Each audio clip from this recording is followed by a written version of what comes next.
வணக்கம். நான் உங்கள் Damodaran Prakash. News time TN சேனலின் தெருக்கூத்து பகுதி.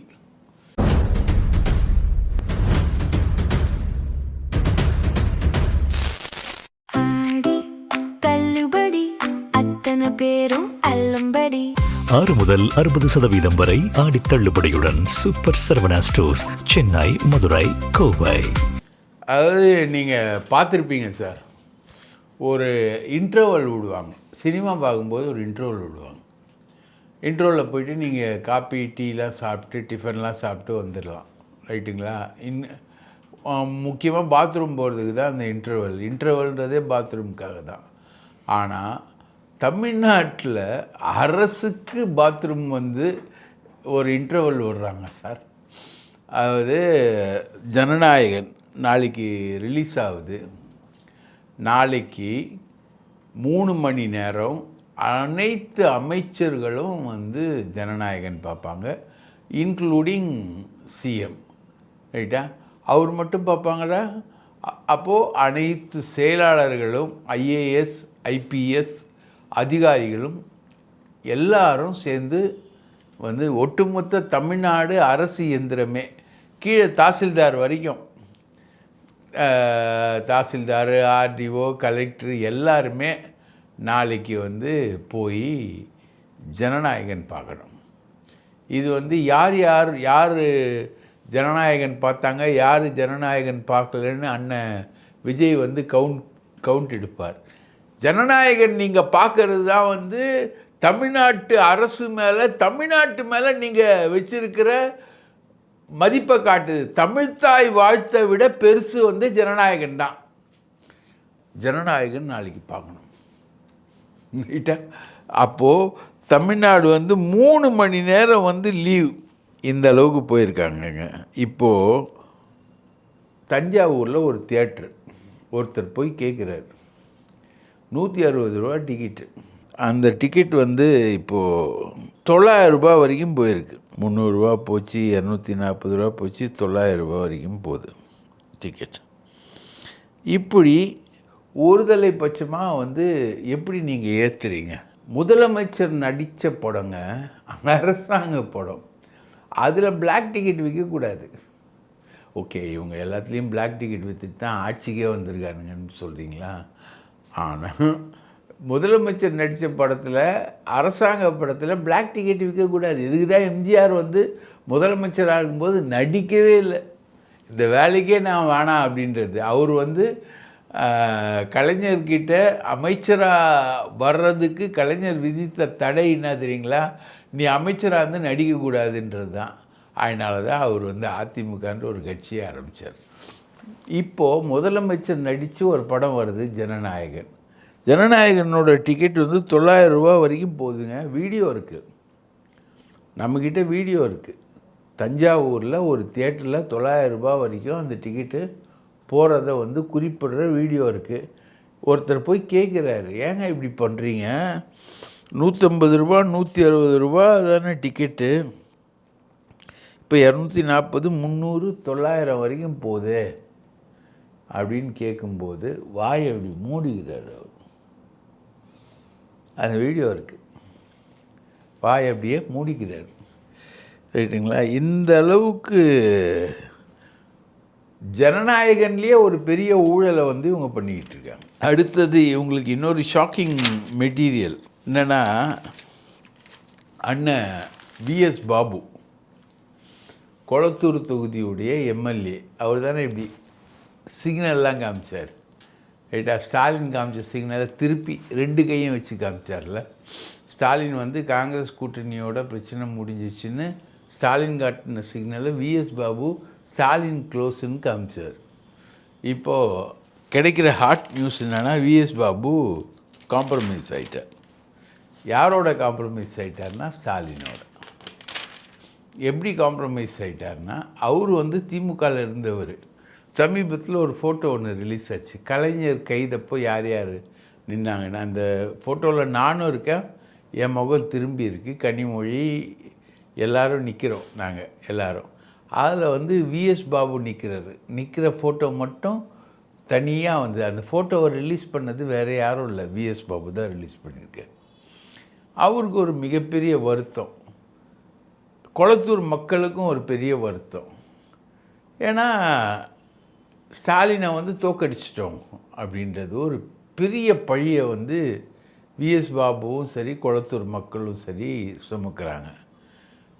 ஆளெல்லாம் வந்து விஎஸ் பாபு வந்து திமுககாரர் தான். விஎஸ் பாபு, விஎஸ் ரவி, அவங்க பிள்ளைங்க எல்லாருமே திமுககாரங்க தான், வட்டி கூடுறவங்க தான், வட்டி கூட்டு சம்பாதிக்கிறவங்க தான் இவங்க எல்லாருமே. அந்த தெலுங்கு பெல்ட்டில் வரக்கூடிய ஆட்கள், அந்த தெலுங்கு பெல்ட்டில் வரக்கூடியவர் தான் ரங்கநாதனும், ரைட்டுங்களா? இவங்க எல்லாருமே வட்டி கூட்டு சம்பாதிச்சு எல்லாம் பண்ணிக்கிட்டு இருக்கக்கூடிய ஆட்கள் தான், ரியல் எஸ்டேட் பண்ணக்கூடியவங்க தான். இதில் விஎஸ் பாபு வந்து இப்போ தடம் மாறார். ஏன்னா அவர் வந்து ஸ்டாலினை ஜெயிச்சதுனால குறைந்தபட்சம் அவருக்கு மந்திரி தருவாங்கன்னு எதிர்பார்த்தார். அவர் மேலே ஏகப்பட்ட புகார் வந்து இந்த சைடில் இருக்குது. நிறைய ஊட காலி பண்ணியிருக்காரு, நிறைய குடும்பத்தை ஓட விட்டுருக்காரு, நிறைய குடும்பத்து பாவத்தை சம்பாரிச்சிருக்காரு. இவருக்கெல்லாம் வந்து மந்திரி பதவி கொடுத்தீங்கன்னா உங்கள் ஆட்சி வந்து சாபத்திலேயே செத்து போயிடும் அப்படின்னு சொல்லிட்டு ஒரு பெரிய அளவுக்கான எதிர்ப்பு உணர்வு வர அவருக்கு வந்து கொடுக்கல. அவருக்கு இதுக்கு மேலே வந்து இந்த கவர்மெண்ட்டில் வந்து ஒன்றும் பெருசாக அவரால் செய்ய முடியல. அவருக்கு ஒரு நல்ல ஆஃபரை வந்து திமுக கொடுத்து ஸ்டாலினுக்கு வந்து ஒரு அந்த மக்கள் முழுக்க முழுக்க ஸ்டாலினை தோக்கடித்ததுனால ஒரு ஃபீலிங்கில் இருக்காங்க. அந்த ஃபீலிங்கை பயன்படுத்திக்கிட்டு விஎஸ் பாபு ராஜினாமா பண்ணுற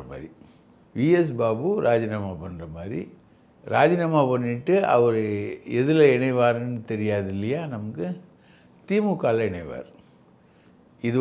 இது ஒரு கான்செப்ட். விஎஸ் பாபு ராஜினாமா பண்ணி திமுகவில் இணைகிற மாதிரியும், ஸ்டாலின் வந்து கொளத்தூரில் மறுபடியும் போட்டி போடுற மாதிரியும். இது ஒரு கான்செப்ட், இது ஒரு டாக்கு, இது ஒரு இமேஜினேஷன். கற்பனை பண்ணுறதுக்கு தான் எல்லையே இல்லைல்ல, அந்த மாதிரி ஒரு இமேஜினேஷன் வந்து போயிட்டுருக்கு. இன்னொரு இமேஜினேஷன் வந்து திமுகவில் பெரிய அளவுக்கு போகுதுன்னா, சேகர் பாபுவை காலி பண்ணுறாங்க. இங்கே விஎஸ் பாபு, அங்கே சேகர் பாபுவை காலி பண்ணுறாங்க. அதாவது 2 தொகுதிக்கு ஒரு மாவட்ட செயலாளர் போடுறாங்க. சேகர் பாபுலாம் 6 தொகுதி மாவட்ட செயலாளர், கொளத்தூர், வில்லிவாக்கம், திருவிக நகர், பெரம்பூர், ரைட்டுங்களா, துறைமுகம், இன்னொரு தொகுதி, 6 தொகுதிக்கான மாவட்ட செயலாளர் சேகர் பாபு. ஸோ இத்தனை தொகுதிக்கான மாவட்ட செயலாளராக இருந்து ஒரு தொகுதியில் வந்து துறைமுகத்தை தவிர எதுவுமே ஜெயிக்கலை, ரைட்டா? அதனால் இவருக்கு எதிராக வந்து ஒரு பெரிய அளவுக்கான அதிருப்தி. இப்போது அந்த அதிருப்தியை வந்து இப்போது இவர் காலி பண்ண ஒரு ஆளை வச்சு ரெடி பண்ணுறாங்க. சேகர் பாபு காலி பண்ணதில் முக்கியமான ஆள் வந்து பார்த்திங்கன்னா பரந்தாமன். எழும்பூர் தொகுதியில் அவர் நிற்கிறத வந்து சேகர் பாபு கெடுக்கிறார். கெடுத்துட்டு தமிழன் பிரசன்னான்னு ஒருத்தரை கொண்டு வந்து நிறுத்துறார். இன்னொருத்தர் வந்து ரவிச்சந்திரன் ஒருத்தர், அவரை தூக்கி அவரும் நம்ம சேகர் பாபுவால் தான், அவரை தூக்கி தாயகம் கவியை காலி பண்ணிவிட்டு திருவிக நகரில் போடுறார். அப்போல்லாம் வந்து ஜெயலலிதா ஸ்டைல் தான், கண்ணு கெட்டிய தூரம் வரை எதிரிகள் இல்லை அப்படின்னு தான் சேகர் பாபு ஸ்டைலு, ரைட்டா? ஆடி பிச்சு எடுப்பார் சேகர் பாபு. அந்த மாதிரி ஒரு பிச்சு எடுக்கிறதுக்கு போது பரந்தாமன் காலி பண்ணிவிட்டு, எக்மோரில் பரந்தாமனை காலி பண்ணிவிட்டு, இங்கே தாயகம் கவியை காலி பண்ணிவிட்டு, அம்பத்தூரில் இன்னொரு தொகுதி நம்ம மிஸ் பண்ணோம் இல்லைங்களா, அம்பத்தூரில் அலெக்சாண்டரை காலி பண்ணிவிட்டு, இவர் போட்ட ஆட்டத்தில் திமுகவுக்கு குறைந்தது ஒரு 4 தொகுதி அவுட். அதில் சிஎம் அவுட், கொளத்தூர், ரைட்டுங்களா? அந்த சிஎம் அவுட் பண்ணது வந்து யாராலையும் இவங்களால் ஜீர்ணிச்சிக்க முடியல. திமுகவால் முதல்வர் தோற்றது வந்து யாராலையும் திமுக தொண்டனால் ஜீர்ணிச்சிக்க முடியல. அதுக்கு காரணமான சேகர் பாபுவை பழி வாங்கணும் அப்படின்றதுல வந்து உறுதியாக இருக்கானுங்க. எல்லாரும் பேசுகிறது என்னென்னா 2 திமுககாரன் சேர்ந்தோன்னு சேர்பாபு எப்போ போவார் அப்படி தான் பேசுவாங்க. சேர்பாபு எப்போ போவார், சேர்பாபு என்ன பண்ணுவாங்க அப்படின்னு. அப்போது நமக்கு கிடைக்கிற தகவல் என்னென்னா, பரந்தாமனுக்கு மாவட்ட செயலாளர் பதவி கொடுக்க போகிறாங்க. பரந்தாமன் மாவட்ட செயலாளராக சேகர்பாபு வகித்த 2 தொகுதிகளில், குறிப்பாக எக்மோர் கண்டிப்பாக கொடுப்பாங்க. எக்மோர் இன்னொரு தொகுதி, அது 2 தொகுதியில் வந்து பரந்தாமன் வந்து ஒரு மாவட்ட செயலாளராக வருவார். அது வந்து சேகர்பாபுவுக்கு ஒரு மிகப்பெரிய செக்காக வரும். எக்மோரோடு சேர்த்து கொடுக்கணுன்னா அவருக்கு கொடுக்க வேண்டிய தொகுதி துறைமுகம்தான் கொடுக்கணும். துறைமுகத்துக்கு எம்எல்ஏ சேகர்பாபு, மாவட்ட செயலாளர் பரந்தாமன்னா எப்படி இருக்கும், பாலிட்டிக்ஸ் எப்படி இருக்கும்? அந்த மாதிரி ஒரு செக் வந்து சேகர்பாபுவுக்கு வரப்போகுது. அது இல்லாமல் லஞ்ச ஒழிப்புத்துறையிலேயே சேகர்பாபு மேலே புகார்கள் கத்த குவியுது. லஞ்ச ஒழிப்புத்துறையில் சேகர்பாபு மேலே இருக்கக்கூடிய புகாரை டேக் பண்ணுறதுக்கு ஆள் இல்லை. அந்த அளவுக்கு புகார்கள் வந்து அவர் மேலே பெரிய அளவுக்கு குவிஞ்சிக்கிட்டு இருக்கு. இப்போது முக்கியமாக வந்து நம்ம பார்க்க வேண்டிய, கவனத்தில் கொள்ள வேண்டிய ஒரு விஷயம் என்னன்னா, டெல்லியில் நடந்துக்கிட்டு இருக்க மாணவர் போராட்டம். இந்த மாணவர் போராட்டத்தில் வந்து இவங்க தடியடி நடத்துகிறாங்க, மாணவர்கள் வந்து காயப்படுறாங்க. இதில் ஒரு சூட்சுமத்தை டெல்லியிலேருந்து ஒருத்தர் சொன்னார் நம்மக்கிட்ட. அதாவது என்னென்னா, இப்போ வந்து போராடக்கூடிய மாணவர்கள் வந்து ஒரு 7000 பேர் தான் இருப்பாங்க, ரைட்டுங்களா? டோட்டலாக ஒரு 10,000 பேர் தான் இந்த ஸ்ட்ரகிள்குள்ளே ஓடி வரக்கூடிய மாணவர்கள் வந்து ஒரு 10,000 பேர்.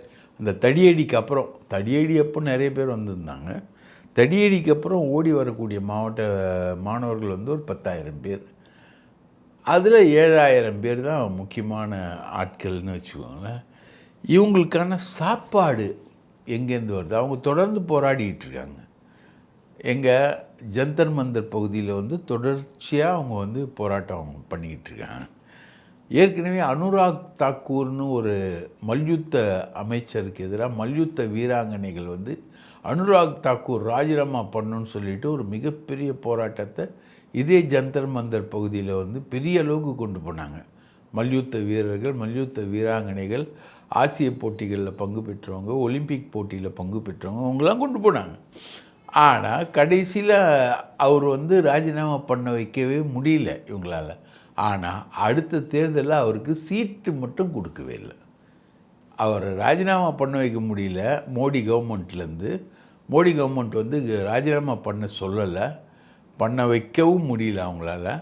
ஆனால் அடுத்த எலெக்ஷனில் அவருக்கு சீட்டு கிடைக்கல. அதோடு அவர் கதை வந்து சாப்டர் வந்து க்ளோஸ் ஆச்சு, அனுராக் தாக்கூர். அதே மாதிரி இப்போ வந்து தர்மேந்திர பிரதான் அப்படின்ற இந்த ஒரிசா மாநிலத்தோட கல்வி மந்திரியை வந்து டார்கெட் பண்ணி இவங்க போராட்டம் நடத்துகிறாங்க. எப்படி போராடுறாங்க அப்படின்றது தான் ரொம்ப பெரிய விஷயங்க.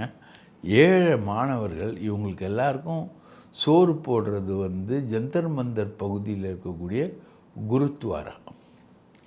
ஒரு நாளைக்கு 7000 பேர் 8000 பேருக்கு எப்படி சோறுனா 5000 பேருக்கு ஒரு நாளைக்கு அந்த குருத்வாராவில் சோறு கிடைக்கும். அந்த 5000 பேர் சோறை வாங்கின்னு வந்து அதை 7000 பேரை பிரிச்சுக்கிட்டு இவங்க சாப்பிட்டு உயிர் வாழறாங்க. அப்போ பாருங்கள் எவ்வளோ பெரிய சகோதரத்துவத்தோட இந்த போராட்டம் வந்து, இந்த பெரிய அளவுக்கு இந்த போராட்டம் வந்து நடக்குது. அடிக்கிறாங்க. ராகுல் காந்திலாம் சீனு தான். ராகுல் காந்தி இவங்க வந்து நீட்டு கொஸ்டின் லீக்கை பற்றி தான் கேள்வி கேட்குறாங்க இந்த மாணவர்கள். அதில் வந்து தர்மேந்திர பிரதானோட ரோல் என்னன்றதை அவங்க கேள்வி கேட்குறாங்க. தர்மேந்திர பிரதான் ராஜினாமா பண்ணோம் அப்படின்றது. ராகுல் காந்தி முதல்ல கலந்துக்கவே இல்லை. அவர் நடுவில் வந்து கலந்துக்கிட்டு ராகுல் காந்தி வந்து நீட்டு தேர்வையே ரத்து பண்ணு அப்படின்ற மாதிரியும், பிரதமர் அமித்ஷா எல்லாருமே ராஜினாமா பண்ணோம் அப்படின்ற மாதிரியும் ஒரு டிமாண்டை எழுப்பி அவர் வந்து பெரிய அளவுக்கு வர்றாரு, ரைட்டுங்களா? இப்போ வந்து அங்கே வந்து போலீஸ் வந்து அட்டாக் பண்ணிக்கிட்டு தான் இருக்குது. அனுராக் நம்ம சஞ்சய் அரோரான்னு தமிழ்நாட்டுக்காரர் இருந்தார், அவர் ரிட்டையர் ஆகிட்டாராம். இப்போது அனுராக் குமார் அப்படின்னு ஒரு நார்த் இந்தியனை போட்டு செம்ம அடி அடிக்கிறாங்க. மக்களை, ஸ்டூடெண்ட்ஸை இவங்க வந்து செம்ம அடி அடிக்கிறாங்க. இவங்க அந்த அளவுக்காக இந்த போராட்டம் வந்து போகுது. இப்போது வந்து விஜய் வந்து இதுக்கு வந்து எதிர்ப்பு தெரிவிக்கிறார். அது வந்து ஒரு சைடில் தான் எதிர்ப்பு தெரிவிக்கிறார். அவர் ஒரு பேரா தான் ஒரு எதிர்ப்பு தெரிவிக்கிறார். இதில் அனிதா இறந்தாங்க இல்லையா, அனிதா நீட்டுக்காக போராடி தற்கொலை பண்ணிக்கிட்டாங்க. அவங்களுடைய சகோதரர்கள் வந்து இவங்களோட பெரிய அளவுக்கு போகிறார். இந்த போராட்டத்துக்குள்ளே வராங்க. கல்வி வந்து மாநில பட்டியலுக்குள்ளே மாற்றணும், ரைட்டா? மாநில அரசுக்கு வந்து அதற்கான அதிகாரங்கள் தரணும் அப்படின்ற ஒரு விஷயங்கள் எல்லாமே இந்த போராட்டங்களில் வந்து பெரிய அளவுக்கு மேலே வந்துக்கிட்டு இருக்கு. தமிழ்நாட்டில் வந்து பார்த்திங்கன்னா எஸ்எஃப்ஐ தான், இந்திய மாணவர் சங்கம் தான் போராடுது. திருவத்தியூரில் ஒரு கல்லூரியில் வந்து அவங்க போராட முயலும்போது அங்கே இருக்கக்கூடிய ஒரு எஸ்ஐ வந்து கன்ஃபார்மாக கூப்பிட்டு அடிக்காத குறையாக அவங்கள வந்து அரெஸ்ட் பண்ணக்கூடிய சீன்லாம் வந்து சமூக வலைதளங்களில் வந்து பெரிய அளவுக்கு வருது. அப்போது கல்வி மாநில பட்டியலில் வரணும், நீட் வந்து எக்ஸாம் வந்து தவறு அப்படின்ற விஷயங்களில் வந்து ஒரு தெளிவான ஒரு நிலை வந்து இந்த விஜய் அரசுக்கு இல்லை. நேற்று வந்து திருக்குறள் அறிவு போய் நீட்டை ரத்து பண்ணணும் அப்படின்ற மாதிரிலாம் குரல் கொடுக்க அவரை உடனே விஜய் பார்த்து அவருக்கு ஆறுதல் சொல்ல இன்றைக்கி வந்து அது அந்த போராட்டத்தில் ஈடுபடுற மாணவர்களுக்கு ஆதரவாக வந்து விஜயோட அறிக்கை வெளியில் வந்திருக்கு. அதில் 1-2 பேராக தான் விஜய்க்கு ஆதரவாக அந்த மாணவர்களுக்கு ஆதரவான அறிக்கை, பாக்கி எல்லாமே ஒன்றுமே இல்லை. கல்வி வந்து மாநில பட்டியலில் வரணும் அப்படின்றது தான் இந்த விஷயத்தில் இருக்கக்கூடிய ஒரு மிகப்பெரிய கோரிக்கை. அதை வந்து இவங்க எந்த அளவுக்கு அதை கேரி பண்ண போகிறாங்க அப்படின்றது தான் இருக்குது. இப்போது பார்த்திங்கன்னா இந்த பட்டா வழங்கக்கூடிய விஷயம் வந்து தமிழ்நாடு முழுக்க ரொம்ப மோசமான விஷயமாக போயிட்டுருக்குங்க. இப்போ வந்து 42,000 பட்டா ரெடின்றாங்க. அந்த பட்டா எந்த அளவுக்கு இவங்க வந்து வழங்குறாங்கன்னு தெரில. இப்போ கயத்தாறு தாசில்தார் பாலசுப்ரமணியம்ன்றவருக்கு கூட்டுப்பட்டா அதை பிரித்து கொடுன்னு கேட்குறாரு. அதை 3 தடவை அவர் ரிஜெக்ட் பண்ணுறார். பாலசுப்ரமணியம்ன்ற தாசில்தார் 3 தடவை ரிஜெக்ட் பண்ணுறார். அதுக்கப்புறம் வந்து அவர் வந்து அதை கொடுக்குறாரு. அதை கொடுக்குறாருன்னா மொத்தம் வந்து 84,000 ரூபாய் கிட்டத்தட்ட அதில் வந்து டிரான்சாக்ஷன் ஆகிருக்கு அப்படின்னு சொல்கிறாங்க. ஸோ இந்த 42,000 பட்டாவுக்கும் எந்த அளவுக்கு இதில் வந்து இந்த பணம் வந்து டிரான்ஸ்ஃபர் ஆகிருக்கும் அப்படின்றத வந்து நீங்கள் பார்க்கலாம். லஞ்சத்தை ஒழிப்போம் அப்படின்னு சொல்கிறாங்க இவங்க ஆட்சியில் லஞ்சம் எந்த அளவுக்கு கேவலமாக போயிட்டுருக்கு அப்படின்றது தான் விஷயம். கடைசி அண்ணாமலை ரொம்ப பெருசாக எதிர்பார்த்தார். லட்சக்கணக்கில் வந்து கூடுவாங்க, நம்ம எல்லாருமே பெரிய அளவுக்கு வந்துடலாம் அப்படின்னு சொல்லிட்டு தான் மாநாட்டை கூட்டினார். பொள்ளாச்சியில் 12,000 பேர் தான் வந்தாங்க. கடைசியில் அமர் பிரசாத் ரெட்டி கூட நம்புகிற மாதிரி இல்லை. அண்ணாமலை டோட்டல் பேக்கப், ரைட்டா? இதே மாதிரி விஜய் ஒரு நாள் டோட்டலாக பேக்கப் ஆவார். அந்த நாள் வந்து வெகு விரைவில் வரும் என்ற எதிர்பார்ப்புடன் முடிக்கிறேன். நன்றி, வணக்கம்.